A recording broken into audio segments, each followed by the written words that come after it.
હતો અને ભગવાને રોહિણીનો પુત્ર અને આ યશોદાના પુત્રને બંનેના નામકરણ કર્યા. પિતૃ પૂજન કર્યું છે, દેવ તર્પણ કર્યું છે, વિષ્ણુ તર્પણ કર્યું છે અને એનો નામકરણ સંસ્કાર કરતી વખતે પેલા બલભદ્રના નામકરણ સંસ્કાર કર્યા. રોહિણીના ગર્ભમાંથી નીકળશે, આનું નામ રોહિણી હશે અને આ સંકર્ષણ વિદ્યાથી આ ભવિષ્યમાં બધા યાદવોને ભેગા કરશે એટલે આનું નામ એક સંકર્ષણ કરું છું અને આની પાસે બહુ બળ હશે, બહુ શક્તિશાળી હશે એટલે આનું નામ બલભદ્ર કરું છું. નામ એના પાડ્યા અને પછી કૃષ્ણની વારી આવી, ભગવાન લાલાની વારી આવી ત્યારે ધનબાબા જોવા લાગ્યા કે ભગવાન તો કોઈ વાછડાના પૂંછડાને પકડીને ઊભા થતા હતા. ત્યાંથી માયાના હાથમાંથી નીકળી ત્યારે વાછડાની પૂંછડી પકડતા હતા. ધનબાબા કહે કે એનું નામ રાખું છું વત્સ પુચ્છ અવલંબનમ. જે નાના વાછડાને પૂંછડાને પકડીને ઊભો થનારો એવું ભગવાનનું મોટું નામ રાખવામાં આવ્યું. કહેવા લાગ્યા કે મૈયા આના તો શું નામ પાડો, આના તો હજારો નામ થશે મૈયા. અને આને જોઈને મને એમ થાય કે કોયા સકલ જગા મેં તો પાયા તેરા પતા નહીં, કોયા સકલ જગા મેં તો पाया तेरा पता नहीं, अब पाया तेरा पता तो मुझे मेरा पता नहीं. आने જોયું મને મારું નામ ભૂલાઈ ગયું. દાદા લાલાને જોયું હું મારું નામ ભૂલી ગયું, હું નામ પાડવા પણ આના તો હજાર નામ પડશે. એમ કરે ગંગાચાર્ય નામકરણ સંસ્કાર કરે, ભગવાનનું નામકરણ સંસ્કાર કર્યું. પાછો ઉત્સવ મનાવવાનો છે, બધા જ બધા ભેગા થઈ અને ઉત્સવ મનાવે છે. ભગવાન આવે એટલે ઉત્સવ મજા આવે છે. ગોકુળમાં જયારે પરમાત્મા પ્રગટ થાય એટલે ભગવાન આનંદ જ આવે છે. ભગવાનનું નામકરણ સંસ્કાર થયું, બધા ભેગા થયા છે, બધા આનંદ કરે છે, બધા ઉત્સવ મનાવે છે, બધા નાચવા લાગ્યા છે. અને આજે ભગવાન આવે એટલે આપણે પણ રાસ કરવો પડે, આપણે પણ નાચવું પડે. ભગવાન આવે પછી તો નાચવું જ પડે. અત્યાર સુધી રાસ નતો થતો, ભગવાન આવે તો રાસ થાય, રાસ થાય. આવો આપણે ભેગા થઈ આવું કરી ભગવાનનો દ્વારિકાનો નાથ મારો રાજા રાજા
श्रीहरिं परमानन्दमुपदिष्टारमीश्वरं व्यापकं सर्वलोकानां कारणं तन्नमाम्यहम्।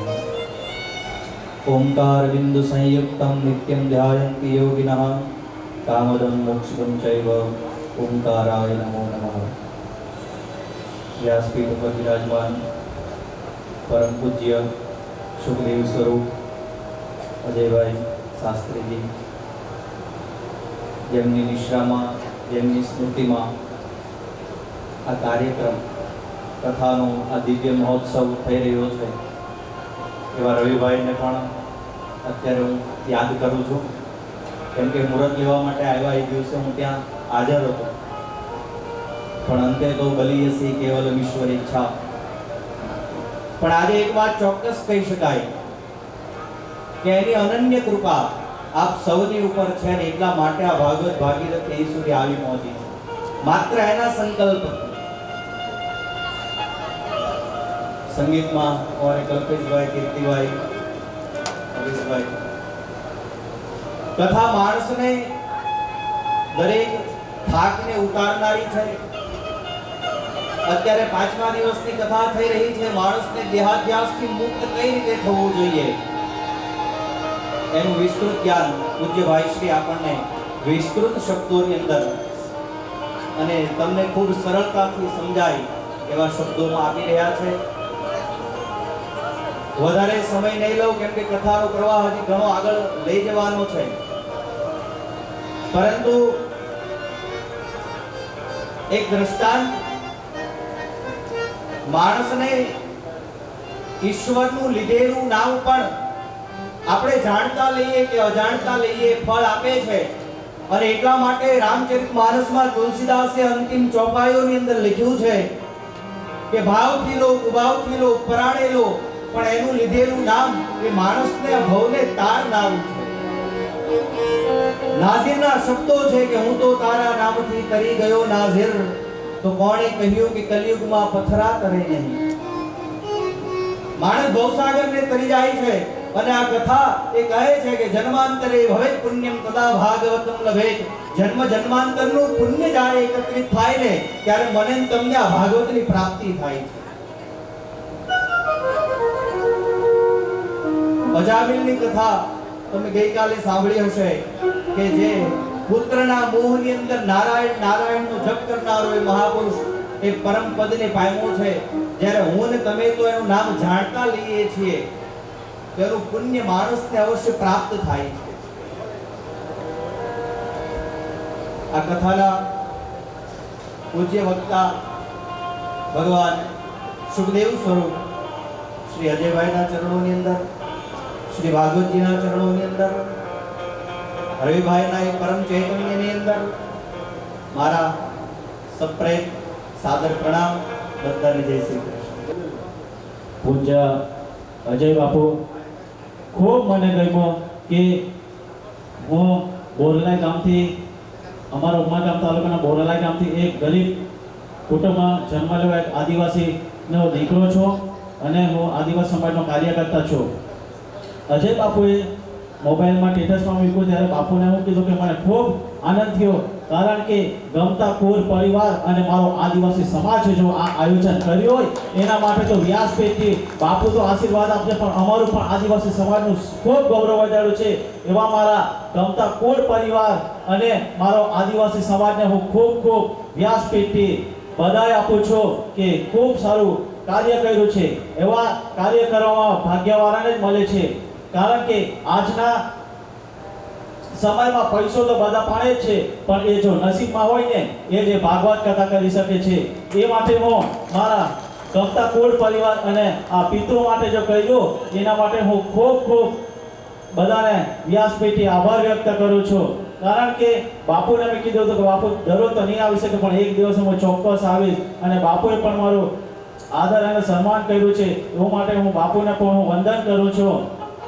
એક મારે કહેવાનું હતું કે બ્રાહ્મણો છો, આપણે લગ્ન કરીએ છીએ, બહુ આપણે દેખાવડો કરીએ છીએ કે પેલા ભાઈએ 50 લાખ કરે છે તો મારે કરોડોનો ખર્ચો કરવો છે. પણ જ્યારે બ્રાહ્મણ આપણે સમાજમાં આવીને જ્યારે આપણો વિધિ અને કરે છે ત્યારે એક સાઈડમાં બ્રાહ્મણ બેસેલો હોય છે, બધું વિધિ પટાવીને બેસે છે, બધાને જ ખબર છે. ત્યારે પેલો ઘરમાં જાય છે પૈસા લેવા, એ સત્ય ઘટના છે. ત્યારે એવું થાય છે અરે પૈસા તો ખાલી થઈ ગયા. ત્યારે શું આપણે બ્રાહ્મણ આવીને આશીર્વાદ દેવા આવે છે, ત્યારે શું બ્રાહ્મણે ખાલી કરાવ્યા? ત્યારે એવું કહેવા માંગુ છું કે પૈસો તો આ સમાજમાં બહુ બધા પાસે છે, પણ ભાગવત કથા કરાવવા માટે અમુકને જ ભાગ્યમાં હોય છે. એટલે હું અજય બાપુને હું ખૂબ ખૂબ આભાર વ્યક્ત કરું છું, કારણ કે મને સમાજ પ્રત્યે અને આગળ આવીને મને માઈ પાક્યો. સમાજ પ્રત્યે તો માઈ બહુ જ પકડ્યો છું, પણ આજે આ ભાગવત પરથી વ્યાસપીઠથી જો માઈ પકડ્યો તો અજય બાપુના આશીર્વાદથી પકડ્યો છે. એ માટે હું ગમતા પરિવાર અને મારો આદિવાસી સમાજ જો આ આયોજન કર્યું છે એ માટે હું દિલથી વ્યાસપીઠથી ખૂબ ખૂબ આદરપૂર્વક ધન્યવાદ કરું છું. જય શ્રી કૃષ્ણ. આગળ તો બહુ ઘણું કહેવાનું હતું, પણ અહીંયા મારું સાંભળ માટે અને બાપુનું સાંભળ માટે આવ્યા છે, એ માટે હું ટૂંક સમયમાં મારી વાણીને વિરામ આપું છું. જય શ્રી કૃષ્ણ. અજય બાપુને કોટી કોટી પ્રણામ. હરિ અનંત હરિ કથા અનંતા કહી સુનહી બહુ વિદિષ્ટ સંતા. ભગવાનની જે કથા, આજે ભગવાન કૃષ્ણ આવે એટલે આનંદ આવે ને. આજે સંતો મહંતો, આજે મોટો રાસ થાય. રાસ એ તો ભગવાનમાં વાસ કરવાનો એક રસ્તો છે. રાસ કરતા કરતા ધીમે ધીમે આપણા હાથ તણતાળી વાગતી હોય, પગ કથક કરતા હોય, આપણા મુખમાં ભગવાનનું નામ હોય, આપણું મન બુદ્ધિ ચિત્ત સતત એમાં કાર્યરત હોય. એટલે આપણે ભગવાનમાં પ્રયત્ન ન કરવો પડે, આપણે ભગવાન સાથે ધ્યાન ન કરવું પડે, કોઈ મહેનત ન કરવી પડે. અનાયાસે જ રાસ કરતા કરતા આપણે ભગવાનમાં સંમિલિત થઈ જાય. આજે દિવ્ય રાસ થયો છે વૃંદાવનમાં. આજે ગોકુળમાં રાસ થયો છે. ગોકુળમાં જેટલા પણ ગોપીઓ હતી, જેટલા પણ ગોવાળ હતા, એ બધા જ આજે ભગવાનને મળવા માટે કોઈનું કોઈ કારણ શોધે છે. કોઈ પણ કારણસર એ નંદ બાબાના ઘરે ઘૂસવા પ્રયત્ન કરે. એ બાને અંદર જઈને ભગવાન લાલાને લાડ લડાવે, લાલાને સાચવે, લાલાને જોવે, લાલાની સાથે વાર્તાલાપ કરે અને પોતાના ચિત્તને પ્રસન્ન કરે. કોઈ પણ રીતે ગોપીઓ ત્યાં પહોંચે છે. એમ ભગવાનનું નામકરણ સંસ્કાર થયા પછી ભગવાન હવે ધીમે ધીમે ચાર પગે ચાલવા લાગ્યા. ઠાકોરજી હવે ધીમે ધીમે ચાલવા લાગ્યા. ધીમે ધીમે દિવાલને ટેકે ઉભા થવા લાગ્યા. ધીમે ધીમે નંદલાલની બહાર નીકળવા લાગ્યા. ધીમે ધીમે ભગવાને એના મિત્ર સલકર બનાવ્યું છે. પોતાના મિત્રો બનાવવા લાગ્યા. બાળક બહાર જાય એટલે અનેક નાના મોટા મિત્ર હોય ને સહજતાથી બની જાય. બાળકને મિત્રતા બનાવવામાં કોઈ વાર લાગતી. ભગવાને પોતાના મિત્રો બનાવ્યા છે. ભાગવતજીમાં એમના નામ પણ આપ્યા છે ભગવાનના મિત્રના. એકનું નામ છે શ્રીદામા, ભગવાનનો મિત્ર છે. ગોકુળમાં ભગવાનનો મિત્ર છે.